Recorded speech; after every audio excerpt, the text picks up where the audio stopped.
é dolorido por uma coisa. Patrimônio histórico de Santa Cruz é uma questão sempre muito controversa. A cidade não tem uma cultura de defesa do seu patrimônio histórico. Aliás, muitas vezes o debate sobre patrimônio histórico é um debate muito marcado por um certo sentimentalismo, tal. Mas é engraçado nessas situações, né? Pra gente começar a introduzir o debate, antes de Marivaldo falar, como esse caso ele acumula situações que são absurdas, que se acumulam. Você tinha uma lei municipal assinada pela própria gestão, e ela de repente se insurge contra a lei e de maneira brutal, passando um trator em cima de um espaço que ela deveria preservar, né?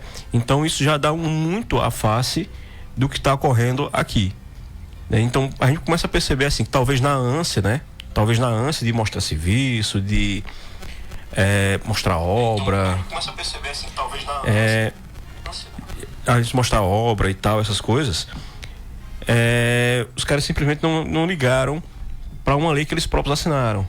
E a gente começa a debater sobre isso porque patrimônio histórico é uma coisa que é um bem da sociedade, é um bem social, certo? Não é um grupo de pessoas, 2 ou 3 indivíduos que estão dizendo que isso é uma coisa importante. Quando uma coisa, um representante legal eleito pelo povo faz uma lei, a Câmara aprova, o prefeito assina, é sinal que aquilo é um bem social. E aquilo não posso destruir assim porque deu de veneta em alguém, né? Deu de veneta a ideia de que eu vou destruir aqui porque eu preciso fazer uma escola nova, preciso fazer uma reforma, né? Exige responsabilidades. Eu acho que é isso que a gente tem que discutir isso aqui agora. São os fatores que se somam e que no dia 11, no dia que eu inclusive visualizei aquela situação lá, junto com o Matheus lá na escola, é uma das grandes tragédias contra o patrimônio de nossa cidade, de todos os seus fatores, né? Então é lamentável, e hoje aqui estamos para falar um pouco sobre este ex-bem, né, que estava ali no colégio Ivone Gonçalves e que infelizmente as máquinas fizeram com que ele ruísse e viesse ao chão e hoje se transformasse em um entulho lá dentro em cima do campo, né, do colégio Ivone. Então é lamentável e por isso que estamos aqui para falar sobre esse fato e discutir um pouco também sobre a história da nossa cidade. Só justificando que Matheus, né? Isso, aproveita aí para justificar. Matheus Matheus estava na atividade lá na cidade de Taquaritinga, hoje é a festa de Santo Amaro, padroeiro. Matheus estava lá na parte de ornamentação em Taquaritinga e não teve como concluir lá as atividades e vir para o programa e pediu desculpas não poder participar nesse momento, mas quem sabe outra oportunidade vai estar aqui conosco também debatendo outros temas. Em primeiro lugar, eu acho que a gente tem que, aquelas pessoas, né, que estão escutando, e esse assunto foi bem debatido na sexta-feira em vários programas, né, mas ficaram muitas dúvidas, né? Eu acho que a gente tem que diferenciar esse caso, né, por de fato existir uma lei, né? Então existe uma coisa que diz assim, aos rigores da lei, né? Então ao contrário, porque Santa Cruz sofreu diversos, vamos dizer assim, problemas com monumentos da sua história, né? Mas eu acho que esse foi o mais grave, porque antes de acontecer isso, alguém teve a preocupação de preservar. E se preservou exatamente através de uma lei que é votada na Câmara de Vereadores, é votada em 2 turnos, é aprovada pela maioria dos edis e, inclusive, essa lei foi aprovada por unanimidade, ou seja, todos os vereadores de Santa Cruz votaram. E essa lei, ao ser aprovada na Câmara, ela vai para a Prefeitura, para o prefeito sancionar. Quando chega na Prefeitura, o prefeito pode sancionar ou não. O que é isso? Ele pode aceitar a lei ou pode não aceitar aquela lei. Quando ele não aceita, a lei volta para a Câmara, né? Ele se chama veto, né? Ele pode vetar a lei ou parcial ou ela totalmente. E quando acontece isso, a lei volta para a Câmara e para derrubar aquele veto do prefeito tem que ter 2/3 da Câmara para poder derrubar o veto do prefeito. Mas nem precisou disso. O prefeito acatou a lei, sancionou a lei Isso poderia ser qualquer prefeito, mas esse caso foi agravado porque essa lei é uma lei recente. Então, essa lei, ela foi sancionada, ela foi aprovada pelo prefeito Fábio Aragão. Se tivesse qualquer problema, ele, naquele momento, ele poderia vetar parcialmente, dizer, não, olha, aqui a gente vai preservar a gruta, vai preservar a fachada, mas o auditório não tem como preservar porque ele já está comprometido, né? Poderia fazer isso, mas não fez. Se ele não fez, né, os rigores da lei passam a valer.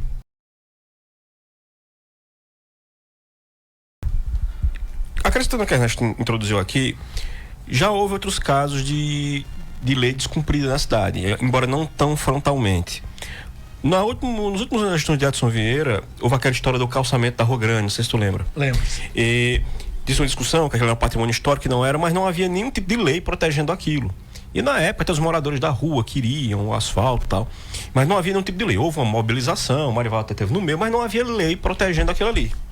Certo? Então não era patrimônio histórico. Para decidir o que é patrimônio histórico, não é só dizer que uma coisa velha é patrimônio, quando se tem institutos históricos geográficos e que de patrimônio, ele usa uma carta ampla de elementos para dizer que uma coisa é patrimônio histórico.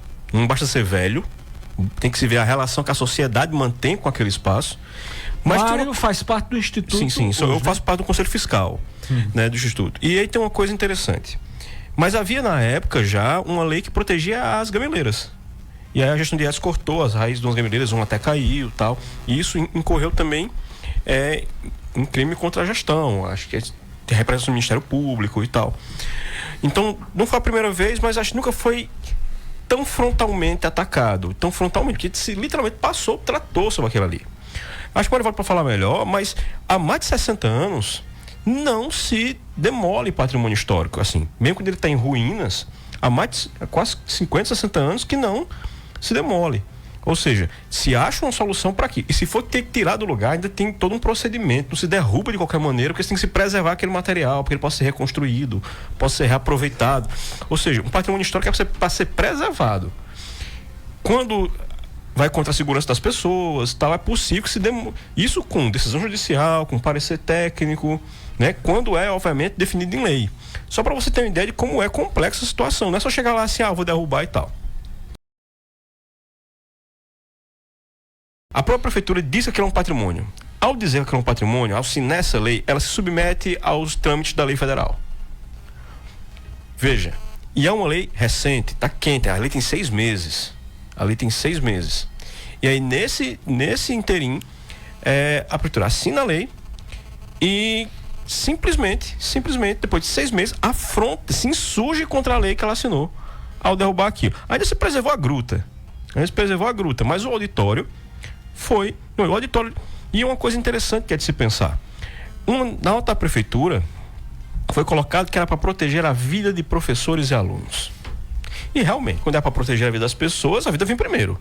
Só que é uma coisa interessante, né? Desde julho do ano passado não tem aulas, né? O colégio chegou os alunos com aulas online, né? Chegou os alunos, as pessoas se transferiu as aulas, tinha aula aqui no antigo CESAC, né? Ali perto do Dr. Adilson, perto da paróquia. E ali. não voltou. E não voltou lá pro colégio. Ali de frente tá o Maria Lúcia, né? Foram transferidos para lá e a prefeitura alega que é para proteger, foi demolido, para proteger a vida de professores e alunos. Mas não tem aula ali. Não tem mais aula, tá suspenso. E se tivesse dito isso há 6 meses atrás, ainda, tá tendo aula. Ainda. Né? Mas agora, e essa foi a nota oficial da prefeitura.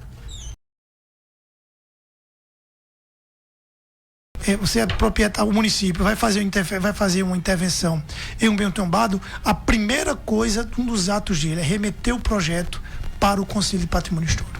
É ele quem vai aprovar aquele projeto de intervenção.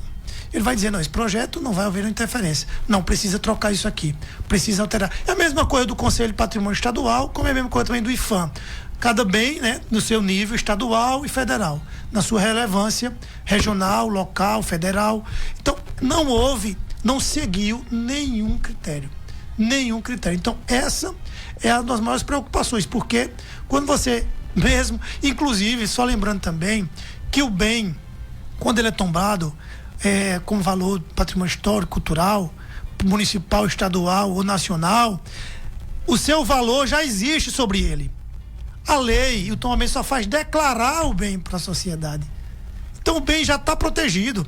Inclusive tem bens por aí que não é tombado, E é defendido pela lei. que é defendido quando você entra com ação judicial e mostra a importância do bem, a justiça embarga uma obra. Porque a própria justiça também pode apresentar e remete para um conselho para fazer aquela. Então é importante informar que o bem, o seu valor já existe sobre ele, a sua carga de importância. E aí uma lei, e aí um tombamento, ele vai declarar aquele valor simplesmente para a sociedade. Só vai ter essa declaração e essa proteção organizada no mundo jurídico. Mas o valor sobre ele já tem naturalmente, pelo seu valor histórico, cultural, como bem Mário falou. Às vezes uma coisa velha não tem sua importância histórica e relevância para a comunidade, para a sociedade. Diferente do que aconteceu lá no ginásio. O bem tinha, além da lei, tem sua importância. Né? À toa que a cidade inteira ficou pasma com o que aconteceu.